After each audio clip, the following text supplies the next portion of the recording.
नमस्कार दोस्तों, स्वागत है आपका अपना यूट्यूब चैनल टुडे एग्जाम पर। दोस्तों आज है 2 सितंबर 2022 और आज भी आरआरबी ग्रुप डी की एग्जाम थी और प्रथम पाली की एग्जाम समाप्त हो चुकी है। प्रथम पाली की एग्जाम में जीके जीएस सेक्शन से जो भी प्रश्न पूछे गए सभी प्रश्नों को लेकर आ गए हैं। दोस्तों इससे पहले हमने मैथ के संभावित प्रश्नों का एक वीडियो आप लोग तक पहुंचा दिया है। अगर आप लोगों का आने वाले समय में एग्जाम है तो वो वीडियो आप लोग अच्छे से देख लीजिएगा ताकि ये पता चलेगा कौन कौन से पैटर्न का मैथ पूछा जा रहा है और आपके काम आएंगे। तो चलिए दोस्तों बिना टाइम गवाए शुरू करते हैं। एक प्रश्न पूछा गया था यहाँ पर कि दानिश ओपन 2022 के विजेता कौन थे। दोस्तों अभी ये चर्च में रहते आर माधवन के बेटा है धमाल माधवन, इन्होंने जो है दानिश ओपन 2022 जीत लिया था। चलते हैं आगे। एक प्रश्न पूछा गया था कि अवतल दर्पण के सामने रखी वस्तु की प्रतिबिंब की प्रकृति क्या होगी। तो सामने रखी जो अवतल दर्पण में सामने रखते हैं वस्तु तो उसकी प्रकृति जो है काल्पनिक हो जाती है और वस्तु सीधा होता है प्रतिबिंब और वस्तु से छोटा होता है। ठीक है, चलते हैं आगे। अगला एक प्रश्न पूछा गया था, रिपीट किया हुआ प्रश्न और अपने पीडीएफ का प्रश्न है कि 86वां संविधान संशोधन के द्वारा कौन सा मौलिक कर्तव्य जोड़ा गया था। तो जो 6 से 14 वर्ष तक के बच्चों को निःशुल्क शिक्षा इंडिया में दिया जाता है, ये कब जोड़ा गया था? 86वां संविधान संशोधन 2002 के द्वारा ही जोड़ा गया था। ये कहाँ पर रखा गया है? आर्टिकल 21 के क में रखा गया है और ये कब हुआ था? 2002 में हुआ था। साथ ही साथ आने वाले शिफ्ट के लिए एग्जाम में जो क्वेश्चन आपको देखने को मिलेंगे, 61वां संविधान संशोधन कब होती है? 1989 में होती है। ये किस चीज़ से संबंधित है? तो मतदान की उम्र सीमा जो पहले 21 वर्ष हुआ करता था उसको घटा के जो है कर दिया 18 वर्ष। एक प्रश्न पूछा गया था कि प्रधानमंत्री बीमा योजना के तहत मृत्यु होने पर कितनी राशि दिया जाता है। तो प्रधानमंत्री बीमा योजना के तहत अगर कोई भी आदमी जो 18 से 50 वर्ष की उम्र के हैं और उनकी मृत्यु हो जाती है तो इनको जो है 2 लाख रुपए का राशि प्रदान किया जाता है। चलते हैं आगे। एक प्रश्न पूछा गया था कि हाल ही में कौन से प्रसिद्ध बैडमिंटन खिलाड़ी जो लक्ष्य सेन है ये कौन सा ओपन जीता है। यहाँ पे मिसप्रिंट है, तो लक्ष्य सेन जो है इंडिया ओपन 2022 जीते हैं और एसएससी में भी ये क्वेश्चन पूछा गया था और यहाँ पर आज ग्रुप डी में भी पूछ दिया गया है। तो एनालिसिस देखने का आपको यही फायदा हो जाएगा। न्यूनतम आवश्यकता कार्यक्रम किस पंचवर्षीय योजना में लागू किया गया था? तो 5वीं पंचवर्षीय योजना जिसमें गरीबी हटाओ का नारा दिया गया था, तो इसी पंचवर्षीय योजना में जो है न्यूनतम आवश्यकता कार्यक्रम को लागू किया गया था। बात करें प्रथम पंचवर्षीय योजना की अवधि क्या थी, तो 51 से 56 था और किस मॉडल पर आधारित था? तो हैराड डोमर के मॉडल पर आधारित था। वहीं द्वितीय पंचवर्षीय योजना की अवधि 56 से 61 था और ये किस मॉडल पर आधारित था? तो पीसी महालनोबिस के मॉडल पर आधारित था। बात करें भारत में पंचायत मतलब योजना का जो है निर्माण कौन करता है, कौन सी संस्था? तो योजना आयोग करता था। वर्तमान में योजना आयोग को समाप्त कर दिया गया है 2015 में और इसके जगह पे जो है नीति आयोग को लागू करवाया गया है। नीति आयोग के अध्यक्ष कौन होते हैं? प्रधानमंत्री होते हैं और वर्तमान में जो है नीति आयोग के उपाध्यक्ष ये सुमन कुमार बेरी है और जो सीईओ है वो परमेश्वरम है। तो आपको ये बात भी ध्यान रखना है। साथ ही साथ नीति आयोग जो है कब प्रचलन में आया? 2015 में। ये बात काफी इंपॉर्टेंट रहेगी। ग्रामीण रोजगार योजना कब लागू हुआ था? तो ग्रामीण रोजगार योजना 2006 ईस्वी में लागू हुआ था। एक प्रश्न आया था कि प्लास्टर ऑफ पेरिस के निर्माण में क्या क्या उपयोग नहीं होते थे। इससे पहले भी ये क्वेश्चन पूछा जा चुका है और मैं आपको बताया था कि प्लास्टर ऑफ पेरिस के निर्माण में जो है क्या क्या चीज में भाग लेते हैं, मतलब कौन कौन चीज में उपयोगी है प्लास्टर ऑफ पेरिस। तो ये मूर्ति का सांचा बनाने में है, डॉक्टर जो प्लास्टर करता है उसमें है और गृह उद्योग में भी होता है। तो आपका जो इसके अलावा जो ऑप्शन रहेगा वही राइट आंसर हो जाता। बात करें दोस्तों प्लास्टर ऑफ पेरिस कैसे बनती है, तो जिप्सम के निर्जलीकरण से बनती है जहां पे टेम्परेचर जो है 140 से 180 डिग्री सी रखा जाता है। तो आपको ये बात भी ध्यान रखना है। चलते हैं आगे। एक प्रश्न पूछा गया था कि डीआरडीओ ने किस आईआईटी संस्थान के साथ मिलकर जो है वैज्ञानिक संशोधन पर हस्ताक्षर किए हैं। तो आईआईटी के रिलेटेड रोजाना क्वेश्चन पूछा जा रहा है। कल पूछा गया था कि आईआईटी बेंगलोर में कौन से सुपर कंप्यूटर को लागू किया गया। तो इस प्रकार क्वेश्चन पूछा गया था, तो आईआईटी को रिलेटेड करके क्वेश्चन पूछे जा रहे हैं। तो यहाँ पे जो है आईआईटी दिल्ली और इससे पहले पूछा गया था कि आईआईटी रुड़की में कौन सा कंप्यूटर लगाया गया, तो परम गंगा लगाया गया था। तो आईआईटी दिल्ली के साथ जो है डीआरडीओ हस्ताक्षर करार किए हैं जिससे संशोधन करेंगे दोनों मिलकर। बात करें डीआरडीओ का मुख्यालय कहाँ है, तो दिल्ली में है और डीआरडीओ को जो प्रमुख है वर्तमान में जी सतीश रेड्डी है। तो आपको ये बात भी ध्यान रखें हैं, अभी डीआरडीओ का चर्चा आ गया तो उनके प्रमुख भी जरूर पूछे जाएंगे। इसरो के प्रमुख भी आपको याद रखना है, एस सोमनाथ है। ठीक है। लचीली अस्थियां कौन सी होती है? तो दोस्तों लचीली अस्थियां तो कान में होती है और सबसे छोटी हड्डी भी कान की होती है, स्टेपिस। तो अगर ऑप्शन में दिया होगा तो यही राइट आंसर हो जाएगा, बाद बाकी अकॉर्डिंग टू ऑप्शन इसका आंसर होने वाला था।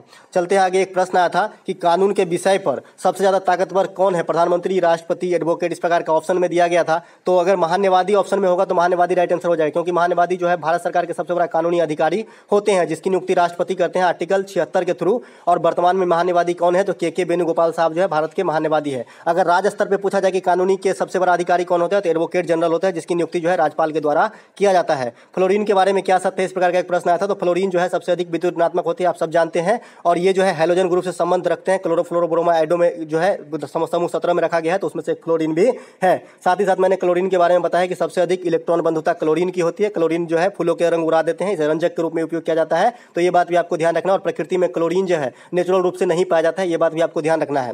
एक प्रश्न रिपीट किया गया था, मरु महोत्सव का आयोजन कहाँ होता है। तो मरु महोत्सव का आयोजन जो है राजस्थान के जैसलमेर में होता है। अब आने वाले शिफ्ट के लिए जो इंपॉर्टेंट रहेंगे महोत्सव वो देख लीजिए। हॉर्नबिल कहाँ होती है, नागालैंड में होती है। हॉर्नबिल जो है एक पक्षी का नाम है और नागालैंड का राजकीय पक्षी भी है हॉर्नबिल। तो यहाँ पे हॉर्नबिल हॉर्नबिल महोत्सव भी होता है नागालैंड में। लाई हरोबा जो है ये त्रिपुरा और मणिपुर दोनों में मनाया जाता है। हेमिस त्यौहार जो है लद्दाख में मनाया जाता है। कचाई लेमन फेस्टिवल ये भी मणिपुर की त्यौहार है, ये भी पूछा गया था। काला घोड़ा महोत्सव ये महाराष्ट्र में मनाया जाता है। और काला नमक चावल अगर आपसे पूछा जाए तो ये उत्तर प्रदेश हो जाएगा, ठीक है। सूरज कुंड मेला फरीदाबाद में मनाया जाता है। लोसार उत्सव अरुणाचल प्रदेश, हिमाचल प्रदेश और लद्दाख सब जगह मनाया जा सकता है, यानी जहां जहां बौद्ध धर्म के लोग रहते हैं वहां पे लोसार उत्सव मनाया जा सकता है। साथ ही साथ लोसांग उत्सव जो है ये सिक्किम में मनाया जाता है। तो इतना आपको ध्यान रखना है। ये पीडीएफ आपको टेलीग्राम पे दिया जाएगा, आप टेलीग्राम ज्वाइन कर लीजिएगा, डिस्क्रिप्शन में लिंक दिया गया होगा।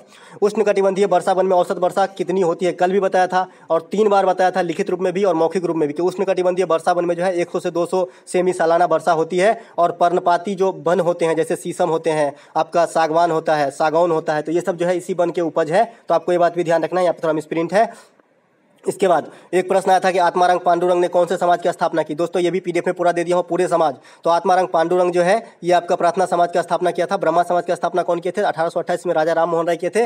राजा राम मोहन राय का भारत का जो है जनक कहा जाता है, आधुनिक भारत का जनक। ये बात भी आपको ध्यान रखना है। सती प्रथा का अंत इन्होंने अपने प्रयास से जो है करवाया था अंग्रेज गवर्नर लॉर्ड विलियम बेंटिक के द्वारा 1829 ईस्वी में। तो आपको ये बात भी ध्यान रखना है, सती प्रथा के अंत 1829 में होती है लॉर्ड विलियम बेंटिक के समय।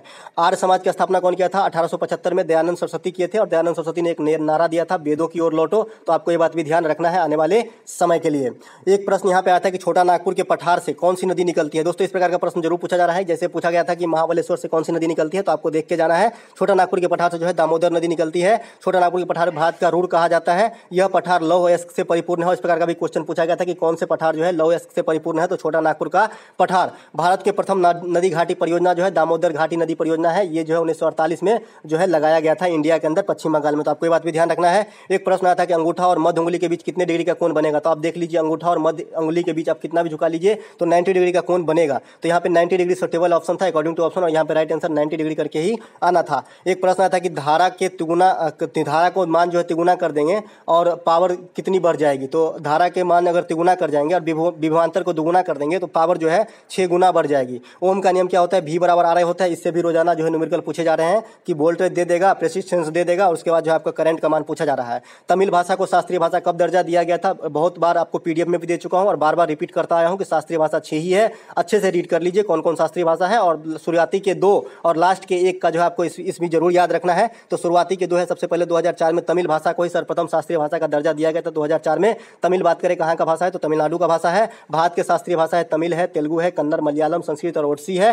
तमिल कहाँ का है, तो तमिलनाडु का है। तेलुगु कहाँ है? आंध्र प्रदेश और तेलंगाना का हो जाएगा। कन्नड़ कर्नाटक का हो जाएगा। मलयालम केरल का हो जाएगा। संस्कृत भारत की प्राचीन भाषा है और ओडिसी जो है उड़ीसा का है, जो सबसे लास्ट में इसको दर्जा दिया गया था 2014 में, ठीक है। संस्कृत को 2005 में दिया गया था शास्त्रीय भाषा का दर्जा। एक प्रश्न आया था यहाँ पर कि राजस्व घाटा क्या होता है। तो दोस्तों राजस्व घाटा जो होता है कि किसी देश में आय से ज़्यादा व्यय होने लगे ना तो राजस्व घाटा, सरकार घाटे में चली जाती है, इसे राजकोषीय घाटा कहा जाता है, ठीक है। इस फिजिकल डिफिसिट कहा जाता है, इसे राजकोषीय घाटा कहा जाता है। तो इस प्रकार का जो ऑप्शन होगा वही राइट आंसर करके आना था।